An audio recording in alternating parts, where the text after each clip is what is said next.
Alors voilà, Erev Tov d'abord. Baruch Hashem, on est au 5e cours avec le Matnas donc, de Aroma, qu'on remercie de nous permettre d'organiser encore ces cours, de prendre des forces. Alors on a hésité avec Shani Boubli, c'est elle qui est derrière tout ça, même si on ne la voit pas. Elle est un petit peu débordée avec les enfants, Baruch Hashem, et avec très occupée. On a hésité à faire... elle m'a dit peut-être qu'on attend après Hanouka. Et la vérité, vu la situation avec le confinement, les gens ils sont un peu stressés, etc. Je lui ai dit que je préférais qu'on fasse ce cours maintenant, justement pour aller chercher les lumières à l'intérieur de chez nous, d'accord, et de voir de quelle manière on va passer la fête de Hanouka du mieux possible. Surtout que d'habitude, on sait que la fête de Hanouka, c'est plutôt un échange de cadeaux, un petit peu la Havdil à la Papa Noël. On allume les bougies de Hanouka. Attendez, j'ai la lumière parce que... Voilà. On allume les bougies de Hanouka, on se rassemble en famille. En général, c'est les vacances, donc soit voyage à Eilat, voyage ailleurs pour certaines, canyoning, sortie, etc. Et que là, encore une fois, on ne sait pas où on va, on ne sait pas où on met les pieds. Maintenant, ce que je voudrais, c'est ce cours, je vais faire en deux parties. Je vais faire le côté tout rouhani de la partie de Hanouka, c'est-à-dire parce qu'il n'y a rien de particulier à cette fête-là. Il n'y a rien de spécial à part l'allumage des bougies. Et pourtant, c'est une fête qui est grandiose. D'accord, il faut savoir quand même que c'est une fête qui est grandiose. C'est une des fêtes, justement, salut Yona, c'est une des fêtes qui va nous rester Bezrat Hashem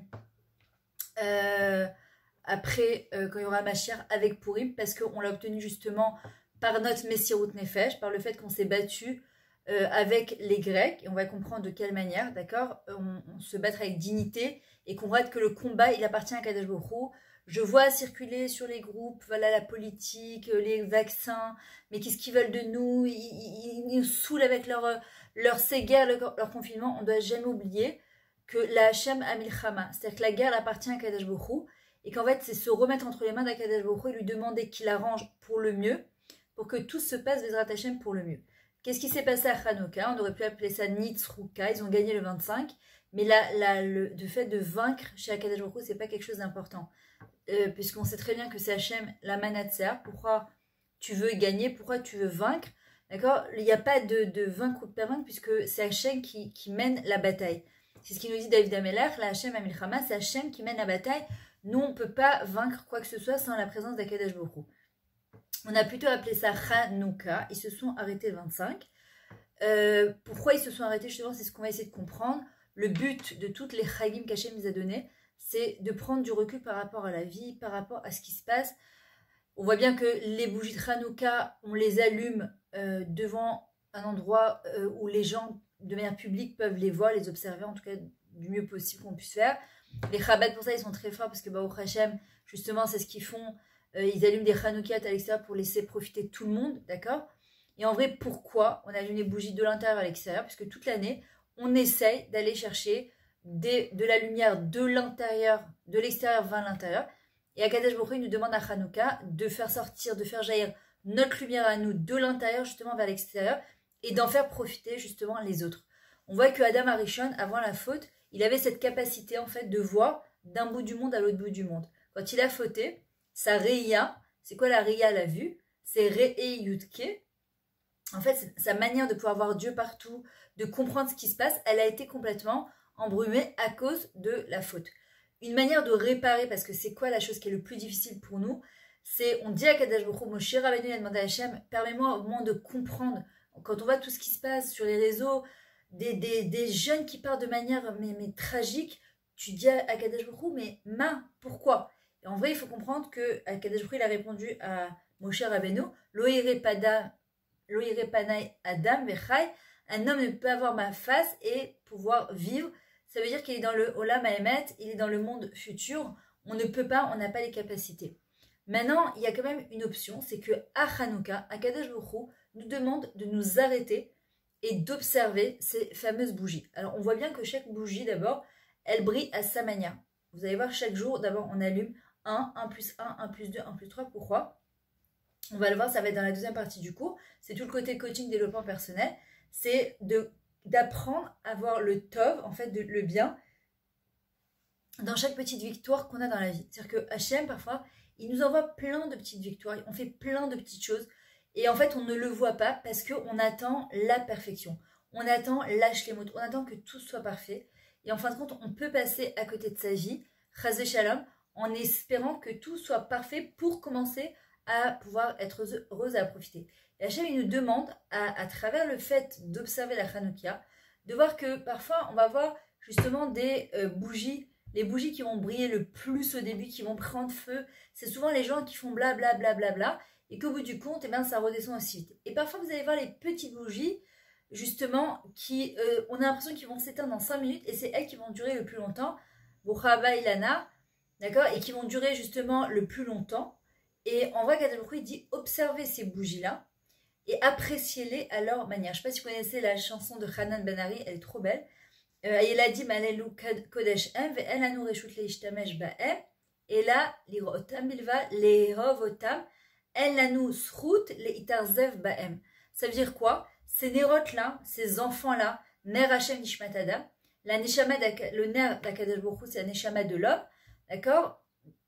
Et que Akadosh Baruch Hu dit, ces bougies-là, vous devez simplement les regarder, et on n'a en aucune manière, Brouchaba Esther, on n'a en aucune manière le droit de les utiliser à bon escient pour nous, pour s'enorgueillir quand on parle de nos enfants, et seulement de les aimer, et on n'a pas le droit d'être déçus d'eux-mêmes. Maintenant, il y a nos enfants, concrètement parlant, c'est nos enfants à nous qu'on a mis au monde, et il y a notre enfant intérieur à nous. Souvent on pose la question, mais comment je peux être aimé des autres? Comment je peux aimer les autres? On ne peut être aimé des autres que quand on apprend à s'aimer soi-même. Si je n'arrive pas à m'aimer comme je suis, à m'apprécier comme je suis, je ne peux pas être aimé des autres. C'est très important de comprendre cette chose-là. Et en vrai, quand on récite ce Télim, Anerot Alalu Kodesh Hem, Akadosh Baruch Hu nous demande d'aller chercher cette bougie, cette lumière en fait qui brille de l'intérieur pour la refaire jaillir à l'extérieur. Apprendre à s'aimer de l'intérieur. Kodesh Hem. On est Kodesh Kodashim, on ne se rend pas compte. On est une partie du divin. On est une partie d'Akadosh. On n'a pas le droit d'utiliser, on doit juste les observer. On n'a pas le droit d'être déçu justement de nos enfants. On n'a pas le droit d'être déçu de nos maris. On doit absolument être en connexion avec eux et être forcément en connexion avec... attendez, je laisse rentrer tout le monde. Salut Tsipora, ça me fait plaisir que tu sois là. Comment tu vas? D'accord? Être en connexion avec nos enfants, être en connexion avec nos maris, être en connexion d'abord avec soi-même. Et c'est ce qu'on doit faire à Hanouka. Vous allez voir que... attendez, je mets le truc. Voilà. Vous voyez que... qu'on appelle ça à Hanouka, on nous demande d'observer les bougies pendant une demi-heure. D'accord? Et on a beaucoup de mal. Je ne sais pas pourquoi on a cette espèce de douda, là, on n'arrive pas à rester assis, tranquille à regarder. Pourquoi c'est important de s'arrêter? Et pendant cette demi-heure, d'apprendre, c'est comme les bougies de Shabbat, d'arriver prête et d'observer justement cette bougie-là. Et vraiment d'être, je sais qu'on te dit, c'est quoi le juif de Hanouka? C'est celui justement qui sait léodote, qui sait dire merci. Être capable de voir la lumière dans l'obscurité, ça commence forcément, par la reconnaissance de son soi, la reconnaissance de ce qu'on a autour de nous, de son mari, de ses enfants, la reconnaissance de tout dans les moindres petits détails, d'accord, d'être en famille ou de ne pas être en famille, d'être en Eretz Israël ou de ne pas être en Eretz Israël, mais d'être capable de chercher le Tov. La fête de Hanouka, c'est vouloir voir le bien, et celui qui veut voir le bien, il verra le bien. C'est vouloir chercher le bien et vouloir le bien. L'irtzot est à Tov. D'accord, c'est... D'accord, lire hot et atov, voir le bien, c'est hyper important. Et c'est ce qu'on doit demander à Kadosh Baruch Hu, qui nous répare notre gamaria, notre manière de voir les choses à Hanouka, pour qu'on soit capable de voir la lumière, pas de l'extérieur comme on a eu toujours l'habitude, pendant toutes les fêtes de Hanouka, d'aller chercher les cadeaux, les canyons, etc. Mais de voir à l'intérieur de nous, nos ressources de l'intérieur, et de faire jaillir justement cette lumière du mieux possible. Maintenant, Akadosh Baruch Hu, il vient à Hanouka et nous dit, premièrement, on a dit, on doit observer les bougies de Hanouka pendant au moins une demi-heure. On arrête tout. On a du mal, on arrête tout. On a besoin, pour pouvoir voir le bien, de Emouna, de Bitachon, et de Hakarat et de Simcha. Alors, la seule période de l'année où on est permise de demander des nissim. On n'a pas le droit de demander des miracles normalement. Pourquoi? Parce que demander des miracles, ça nous fait enlever de nos mérites. Mais par contre, on a le droit de demander des miracles à Hanouka. Moi, c'est juste une suggestion, d'accord, de ma part. Je pense que le premier miracle qu'on a demandé, d'abord, c'est la Yeshua, la délivrance personnelle et la délivrance du âme Israël. D'accord, au niveau klali, au niveau pratique. La deuxième chose, je pense qu'on doit demander qu'un miracle, c'est le Mashiach et le Beth Amikdash. D'accord, puisque si on a ça, forcément, on a tout.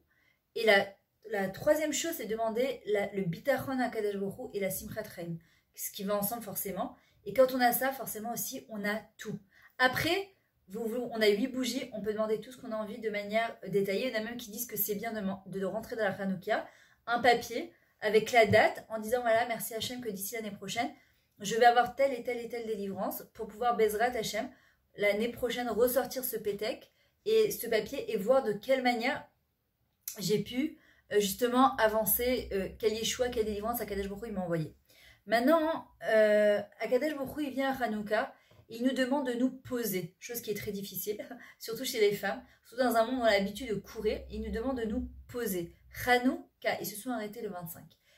Pourquoi Hachem nous demande de nous arrêter? Les gens ont, dans un monde où tout va extrêmement vite, les gens ont du mal à s'arrêter. Ils n'ont pas seulement du mal, on a peur de s'arrêter. Pourquoi? On a peur de s'observer, on a peur de regarder. On a peur de regarder son mari dans les yeux, on a peur de regarder ses enfants dans les yeux. On a peur de faire un bilan. Or, le but de Hanou, ils se sont arrêtés, le but c'est de redémarrer. Le but c'est pas de rester, de faire du surplace. C'est comme quelqu'un, si je prends ma voiture, je vais dans un certain endroit, je vais me garer forcément, je peux pas rester sur la route à continuer. J'ai bien une ktovet, j'ai une adresse. Akadosh Baruch Hu me dit pendant toutes les fêtes de l'année, arrête-toi et prends du recul par rapport justement à ta vie. Va chercher la lumière qui est à l'intérieur de toi. Alors, je donnais cet exemple hier justement de cette fameuse femme qui cherche sa bague sous un lampadaire et quand on lui dit mais elle est où ta bague? Elle dit dans la rue d'à côté. Il lui dit mais alors pourquoi tu la cherches ici? Elle dit parce qu'ici c'est éclairé. Le truc c'est que les gens espèrent trouver des réponses à l'intérieur d'eux là où c'est éclairé. Mais justement, Betor Hastara chez Betor Hastara, Shaminsa Hashemidbara, dans les endroits les plus cachés, les plus obscurs, c'est là que Dafka Kadash Baruch Hu se trouve.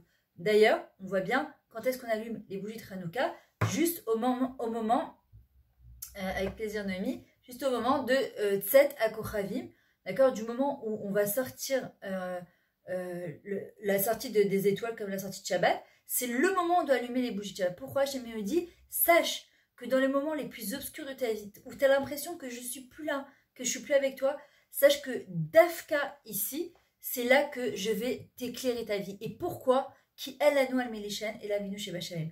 On n'a pas sur qui compter, seulement sur Akadosh Baruch Hu. Un autre message de Hanouka qui est extrêmement important pour nous, dans le monde dans lequel on vit, où on nous demande, on nous exige d'être parfaite, d'être des superwoman dans notre couple, dans nos enfants, dans notre travail, dans tout. Et parfois, on se fatigue.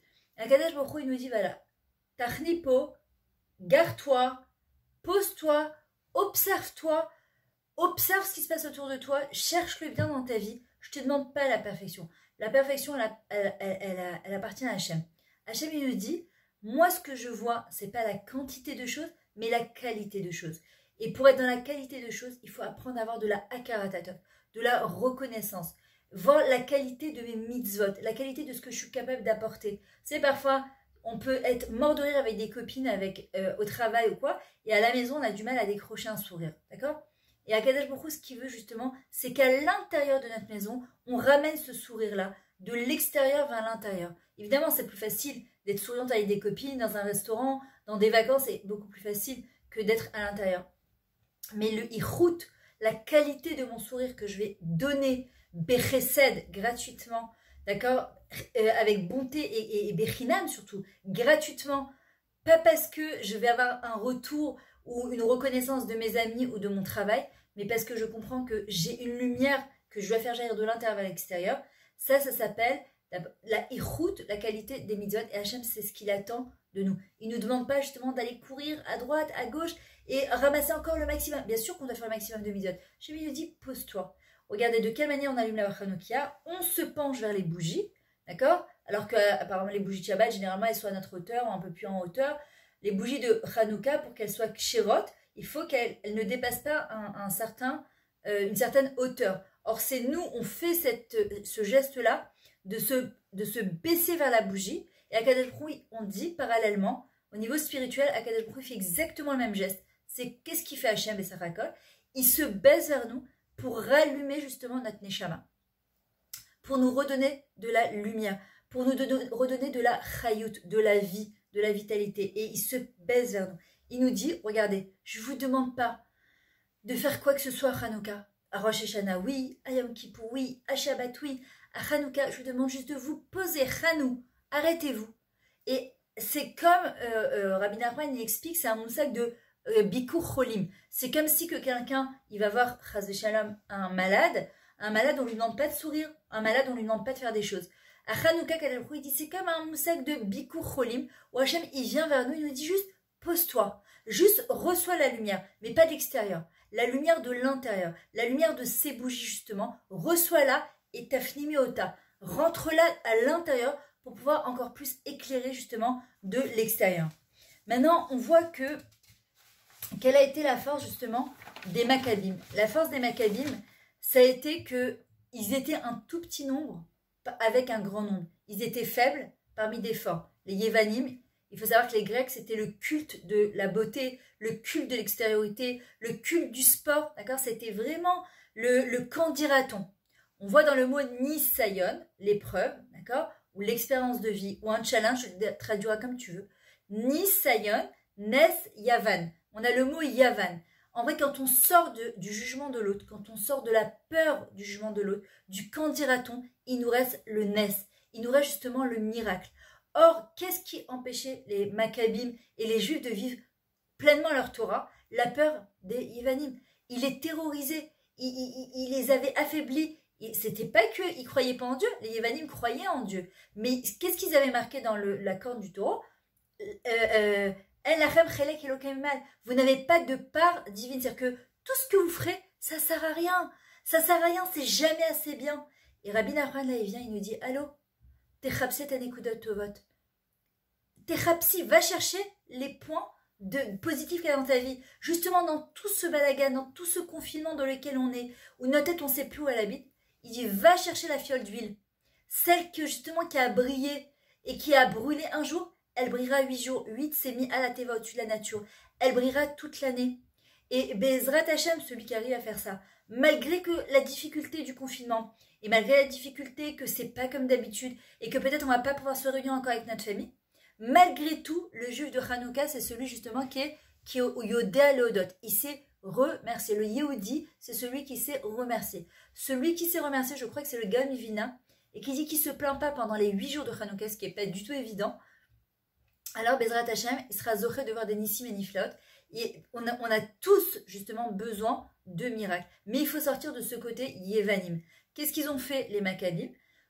La seule chose qu'ils arrivaient à faire, et ça, on doit le prendre comme une leçon de vie, parce qu'on voit que parfois, nos maris, ils n'arrivent pas à étudier, ils n'arrivent pas à étudier la Torah. Attendez, parce qu'il y en a une qui essaie de rentrer, mince. Parfois, ils n'arrivent pas à étudier la Torah, ils n'arrivent pas à prier en minyan, ils n'arrivent plus, ils sont affaiblis par la parnassa, on ne sait pas où on va, on ne sait pas ce qui va se passer. Et parfois, nous, on est là, on veut jouer le rôle justement de la femme gentille, la femme échitraïe qui pousse son mari. Il faut savoir qu'à l'époque des Maccabim, à l'époque des Grecs, les Juifs étaient extrêmement affaiblis, que c'était des Talmidei Chachamim. La seule chose qu'on retrouvait dans leur bouche, c'était Bezrat Hashem, Baruch Hashem, Todal Hashem. Il y avait que ça qu'ils arrivaient à dire. À un moment, les femmes, elles se sont levées, elles ont dit à leur mari, écoutez, c'est soit vous allez vous battre, soit on divorce, on ne veut pas rester avec des chnonim. Et en fait, c'est ce qu'ils ont fait. Ils sont sortis et ils se sont battus.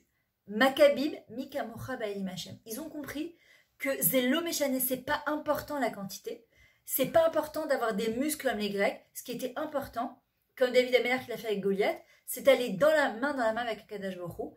Et en fait, de les chapes à Nekudot. J'avais raconté au fil du Machrontal une histoire incroyable. Peut-être que je vous l'ai raconté la semaine dernière, je me souviens plus. C'était un Rav qui a été déporté en Sibérie. Et il lui restait plus rien. C'est-à-dire qu'ils l'ont pris sans rien. Sans talit, sans tefilin, sans manteau. Imaginez la Sibérie, c'est juste intenable. Le matin, en se levant, il vient pour faire Modani. Et il raconte il dit, j'arrivais même pas à faire mon Modani. C'est-à-dire Modani de quoi? De quoi je veux remercier Akadosh Baruch Hu? Que j'ai même pas une chemise à porter, même pas mes tefilin. Et il continue, Modani, les fanecha, ok, tu m'as rendu mes neshama, je sais pas qu'est-ce qui est préférable, de vivre ou de mourir dans des conditions. Et quand il est arrivé à Bechemla Rabbi Monatecha, que Akadosh Baruch Hu, tu me rends la vie parce que d'abord toi tu as confiance en moi et parce que moi j'ai confiance en toi. Il a dit, j'ai été rempli d'une simcha incroyable parce que j'ai compris à ce moment-là que si j'ai la émouna, le bitachon, alors j'ai tout dans ma vie. Même si j'ai pas tout, j'ai quand même tout dans ma vie. Et ça, c'est ce qu'on doit essayer de chercher justement à Hanouka.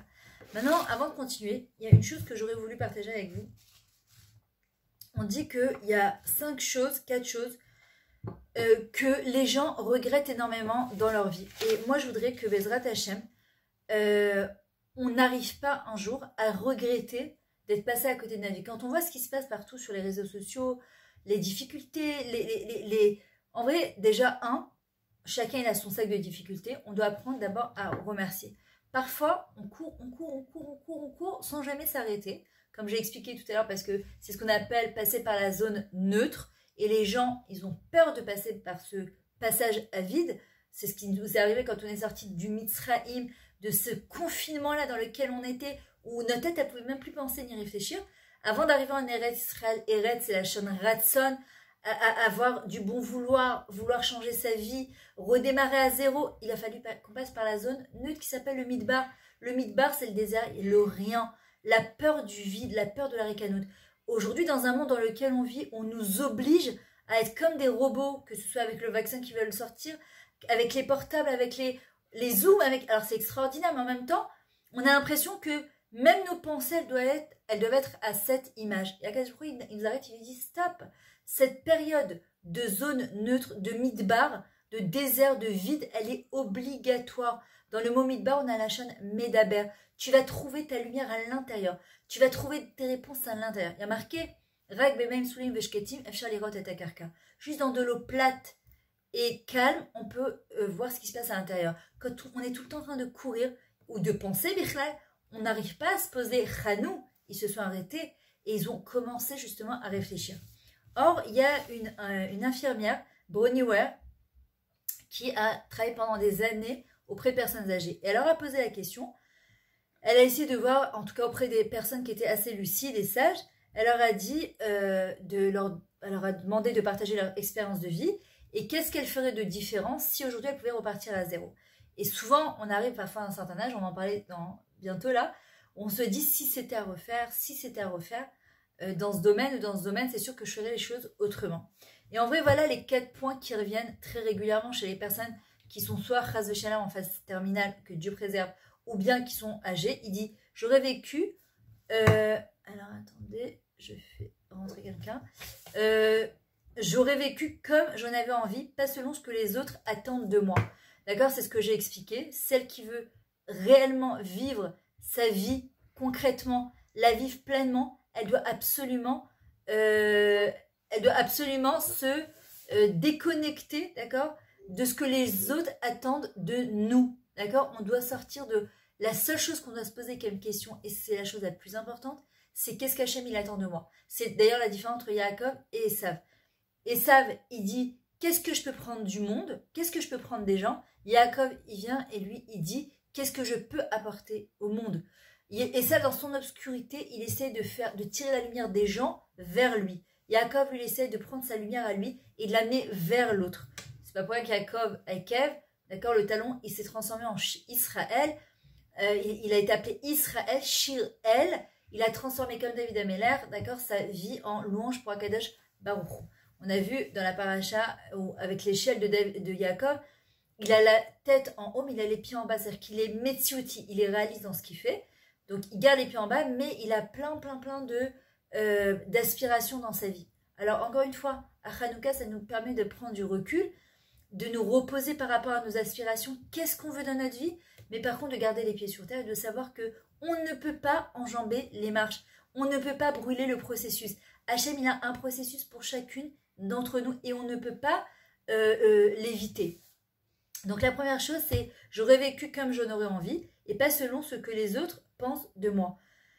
Très très souvent, on vit par rapport au regard de l'autre, au qu'en dira-t-on, d'accord. Très souvent, quand les gens ils sont en bonne santé, ils ne profitent pas justement de leur liberté. Or, on nous dit au Bachartem Bachem, vous choisirez la vie. Or, choisir la vie, d'accord, c'est un tzivouï. Hachem a dit, je vous ai donné les brachot, Je vous ai donné les clalotes. Choisir la vie, c'est un tzivou, c'est une ordonnance. D'Akadosh Baruch Hu, il nous donne les choix sans nous donner le choix. Et en vrai, être des gens libres, on le dit tous les matins dans les Birkot HaShachar, Baruch Ata Hashem Elokeinu melech haolam matir asurim. Alors tu vas dire, non, mais moi je ne suis pas emprisonné. Si, parfois, on est confiné dans nos têtes, dans nos tavot, dans notre mal-être, dans notre bon vouloir de toujours être les ratzot et koulam, de toujours trouver grâce aux yeux de tout le monde. D'accord? C'est quoi Hanouka, Hanou? C'est la chaîne reine. Ils ont trouvé grâce aux yeux d'Hachem. Pourquoi? Parce qu'ils ont enfin réussi à se détacher de la peur du regard de l'autre. Je vais vous dire, moi quand j'ai commencé mes cours, d'ailleurs il y a Tzipora Zaïd qui est avec moi là en cours, elle me connaît depuis 25 ans de bêta, d'accord? Elle a suivi tout mon processus, d'accord? Du début de quand j'ai commencé le cours, on me disait sois comme la rabbinite Yemima, il faut que tu fasses comme la rabbinite Yemima, il faut que tu parles comme la rabbinite Intel. C'était très pénible et en vrai jusqu'à un moment je me suis dit non, je dois être moi. Maintenant j'avais très peur du comment dira-t-on, on rigole pas, ça plaît pas. Aujourd'hui, je me souviens, ma copine Habib, elle m'avait dit ah, Myriam, que tu saches, de toute façon, il n'y a que les gens qui se font critiquer. Ce qui est important, c'est ce que tu donnes avec ton cœur. Le reste, c'est pas important. Et Bémet, le jour où j'ai réussi à me détacher de ça, et ben Baruch Hashem, ça a été beaucoup plus Zorem. C'est-à-dire que j'ai donné le maximum que je pouvais. Si vous avez aimé, ben tant mieux, je suis contente. Si vous n'avez pas aimé, ben j'y peux rien.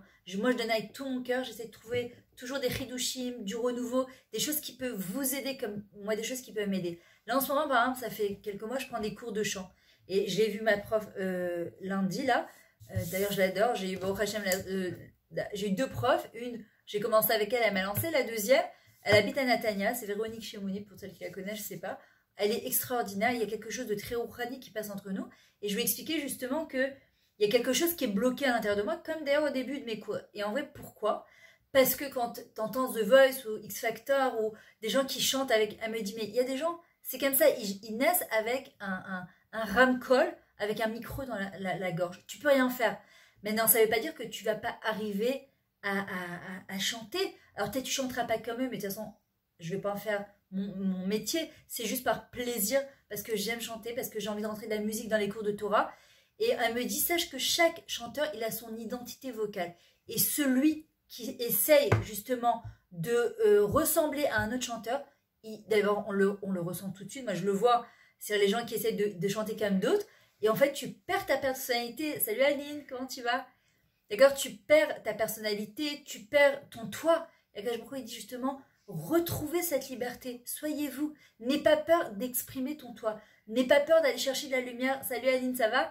N'aie pas peur d'aller chercher ce qu'il y a à l'intérieur de toi, et de faire sortir ton toi. Et les gens, c'est ce qu'ils veulent, c'est ce qu'ils aiment. Ils aiment pas, ils n'ont pas envie qu'on soit comme les autres. Deuxième chose que les gens regrettent très souvent avant de quitter ce monde à 120 ans, j'aurais eu le courage d'exprimer un peu plus mes sentiments. Souvent, on réprime nos sentiments, on ne veut pas en parler, on a peur d'eux. Dans le mot sentiment regesh, d'accord, il faut savoir que le mot regesh, l'émotion, c'est ce qui est méga cher au Tano, c'est ce qui nous relie à Hachem, à nous-mêmes, c'est ce qui nous apprend David Ameller, Dover Emet Bilvavo. Parle Emet dans ton cœur, pas dans ta bouche, d'abord dans ton cœur. Pourquoi? À force de vouloir réprimer nos émotions. Parce qu'encore une fois, on a peur que si on dit ce qu'on pense, alors on va se faire jeter, on va se moquer de nous, etc. Moi, je sais que j'étais comme ça avant, je n'osais jamais dire ce que je pensais. Eh bien, je me suis pris des grosses bananes, d'accord? Parce qu'en fin de compte, les gens n'ont pas peur de dire eux ce qu'ils veulent. Et quand parfois tu as des choses intéressantes, ou parfois des choses, tu as été blessé et tu ne le dis pas, après ça fait boule de neige et c'est dommage parce qu'on perd. Alors en vrai, ce qu'il faut, c'est apprendre comment à dire les choses. D'accord? Toujours, quand on veut dire quelque chose, une émotion, positive comme négative. Si elle est négative, toujours l'entourer, de choses extrêmement positives à droite et à gauche. Et si c'est positif, parfois on a du mal à s'exprimer. Quand on n'a pas l'habitude, je pars souvent avec des mamans, elles me disent, moi, quand mes enfants ils étaient petits, facilement je leur disais je t'aime, t'es extraordinaire. Et quand ils grandissent, eh ben, il y a quelque chose qui est Hanouka, qui est étouffé ici. On n'arrive pas, ça sort pas. Et malheureusement, quand est-ce qu'on arrive à exprimer quand la personne n'est plus là? On fait les plus beaux espédimes de la terre. La Kajourou, il dit, mais attends, Prends du recul. D'ailleurs, je crois que c'est Laura Volbé, si je ne me trompe pas, il dit, si tu veux faire de tes enfants des enfants heureux, répète-leur toute la journée. Vous n'êtes pas comme tout le monde et vous ne serez jamais comme tout le monde. À l'âge de l'adolescence, ils n'entendent pas, ils n'acceptent pas parce que je te vois, ils veulent se confondre dans la masse ou ils sont très marginaux. Maintenant, le but, c'est pas de leur dire vous êtes différents pour écraser l'autre. Non, c'est que ne suis pas le bétail. Tu es le berger de ce troupeau-là. Tu es le berger de toi-même. Maintenant, pour notre enfant intérieur, c'est exactement la même chose.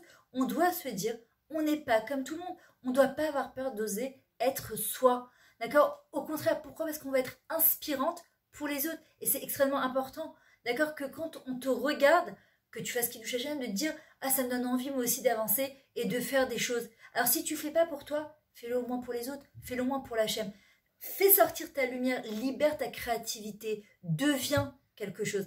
Et à Hanouka, Hachem, ce qu'il nous dit, regarde les Maccabim, ils étaient un petit nombre, ils n'ont pas eu peur d'aller de l'avant, ils ont eu peur au début forcément, on a tout le temps peur. Faire un changement, ça fait toujours peur. Mais à un certain moment, ils ont dit, de toute façon, c'est ça, on va rester quoi? Ils étaient où les Lévanim? Dans des grottes. Ils se cachaient dans des grottes. Et qu'est-ce qu'ils faisaient les enfants? Ils jouaient au Sévivonim. Pourquoi faire? Pour leur détourner l'attention. D'accord? C'est ce qu'ils faisaient qu'on appelle ça, les juifs de l'époque de Grec. Nous aussi, ben, on est confinés. Mais à un moment de ce confinement, on doit sortir de ça. Et ils sont partis, et ils se sont battus, ils se sont dit, on va sortir de notre zone de confort. Parce que de toute façon, dans nos grottes, c'est que l'obscurité. Et elles sont soi-disant, c'est confortable, mais en fait, c'est super inconfortable. Merci Tipora, t'es mignonne. En vrai, c'est super inconfortable, d'accord? Il dit, mais au bout du compte, au bout du tunnel, tu verras de la lumière. Et tu es obligé, justement, de sortir de ça. Regardez, dans 4 minutes, ça risque de couper. Vous vous reconnectez comme d'habitude directement, d'accord? Puisque bon, ils m'ont toujours pas donné le zoom professionnel. Troisième point extrêmement important aussi, que les gens regrettent beaucoup, c'est j'aurais gardé le contact avec mes amis. D'accord? On a parfois eu des bonnes amitiés. Voilà, c'est ce qu'on dit toujours avec les copines de Bétar, même si je suis partie vivre à Natania. On essaie quand même, on a gardé un groupe, de communiquer, de... D'ailleurs, Tsipora Narfal dit, moi aussi je vais partir habiter à Natania, elle a fait un boom dans le groupe. Et en vrai, c'était juste pour redonner un petit peu d'ambiance parce que moi, je me rappelle au début de mes cours, par exemple, je voyais plus mes amis, j'assistais plus à des trucs parce que j'étais en train de me construire. Mais à un moment, je me suis rendu compte que c'est très très bien de vouloir se construire, c'est très bien la famille.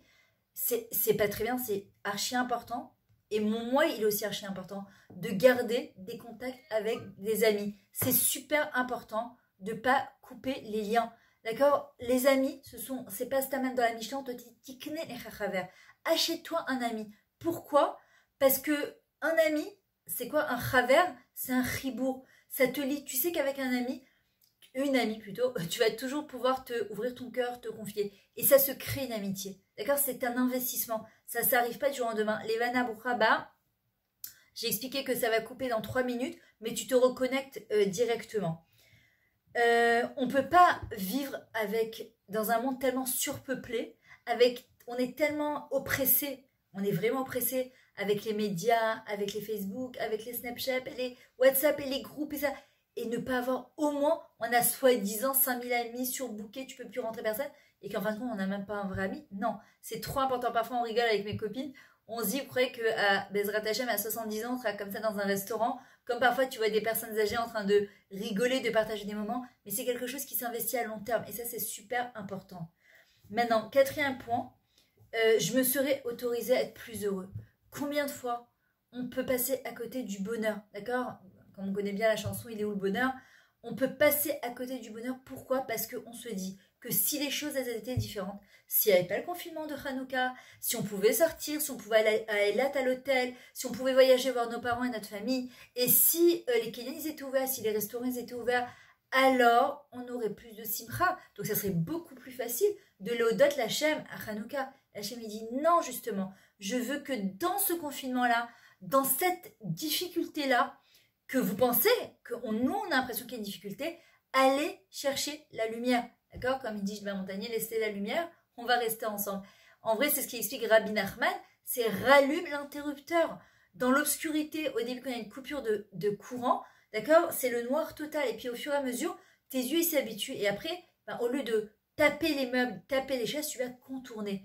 Et en fait, le Yetzirah, ce qu'il essaie de nous faire, le Yetzirah, c'est la Idgalmout, d'accord? C'est la, je sais pas comment on dit la Idgalmout, là. Il représente l'obscurité dans toute sa totalité. Il nous fait voir tordu, il nous fait voir noir. Il nous fait croire que si les choses elles étaient différentes, on serait les gens les plus heureux du monde. Et Akadosh Baruch Hu, il nous dit non, le bonheur, il est à portée de main. Il est là et maintenant. Il n'est pas demain, il n'est pas après-demain. Et il n'est pas si jamais, alors les choses elles étaient différentes. Parce que si on fait le bilan et qu'on est honnête avec soi, est-ce que quand les choses elles étaient différentes à Hanouka, est-ce qu'on n'a pas grogné parce que les enfants étaient en vacances, parce que il fallait recevoir du monde, parce que ça se passe toujours chez moi, et parce que on a mangé trop de sous-gagnottes et on a grossi, parce que on peut pas, on n'a pas les moyens de partir en vacances. Quand une personne, elle recherche le bonheur, l'eau méchanée, quelle est sa situation, elle trouvera le bonheur. Une personne, quand elle n'est pas heureuse, l'eau méchanée, et je vous le dis d'expérience de gens que je côtoie, des gens qui viennent à mes cours, et des gens au Hachem qui sont super bien financièrement, qui ont des super maris, des super enfants, et malgré tout, malheureusement, ils n'arrivent pas à toucher le bonheur du doigt. Or, le vrai bonheur, il est là maintenant. On doit prendre... Alors, attendez, justement, je les reconnecte. On a l'habitude, hein.